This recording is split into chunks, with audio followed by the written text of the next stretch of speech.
12 kalimat bijak, hukuman mati. Ripto menulis, 12 kalimat bijak ini akan membawa kita pada zona pro dan kontra hukuman mati. Bila kamu setuju ada hukuman mati, siapa pembisikmu? Tuhan Maha Pengasih dan Pengampun. Selayaknya yang bersalah tidak diberi hukuman mati, agar dia punya waktu dapat bertobat memperbaiki kesalahannya. Bukankah Tuhan membuka pertobatan yang seluas-luasnya? Dan kita percaya rencana Tuhan adalah yang terbaik. Apakah hukuman mati sudah sesuai rencana Tuhan? Kalimat bijak ini akan membawa perdebatan pro dan kontra. Tapi jangan khawatir, karena isi dunia hanya ada dua pilihan, baik buruk, surga neraka, dan kamu hanya boleh memilih satu sebagai tujuan hidupmu. Subscribe dan like ya kalau sudah nonton video ini.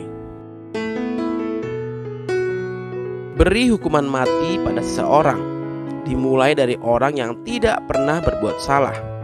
Pasti hukuman mati itu tidak pernah terjadi, karena tidak pernah satupun manusia tidak pernah berbuat kesalahan.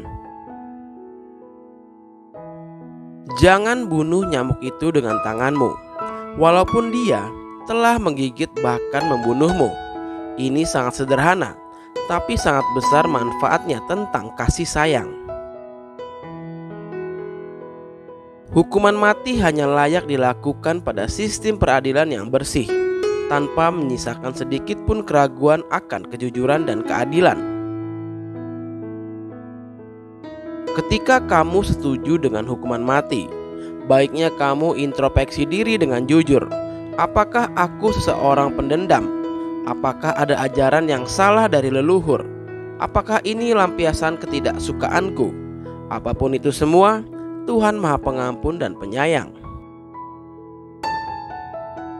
Pembunuhan terhadap anak buah yang bersalah adalah merupakan kesalahan diri sendiri yang fatal, karena anak buah di bawah pengawasan dan pembinaannya serta tanggung jawabnya.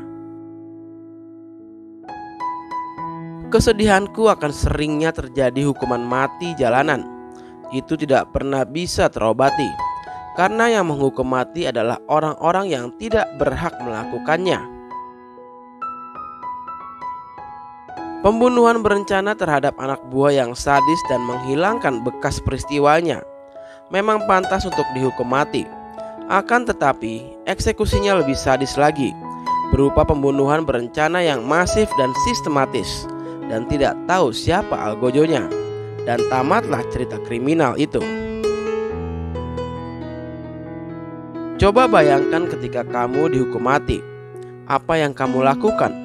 Kalau aku hanya minta pengampunan pada Tuhan, pada keluarga korban, pada negara, secara tulus dan ikhlas, jujur mengakui segala kesalahanku. Agamaku mengajarkanku kasih sayang, dan tentunya tidak setuju dengan hukuman mati.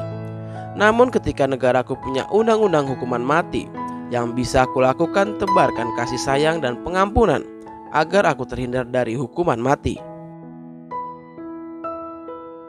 Aku hanya berdoa semoga jangan sampai ada orang tidak bersalah dijatuhi hukuman mati dan dieksekusi, karena mati adalah hilang segalanya yang dimiliki di dunia ini.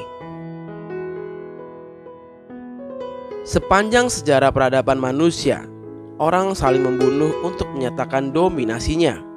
Hukuman mati dari penegak hukum adalah dominasinya. Dan semua itu mengabaikan rencana Tuhan yang terbaik. Walaupun aku tidak 100% setuju dengan hukuman mati, tetapi ketika seseorang telah melakukan pembunuhan berencana dan tidak jujur mengakuinya, pantaslah dihukum mati karena melanggar undang-undang negara. Hanya itu.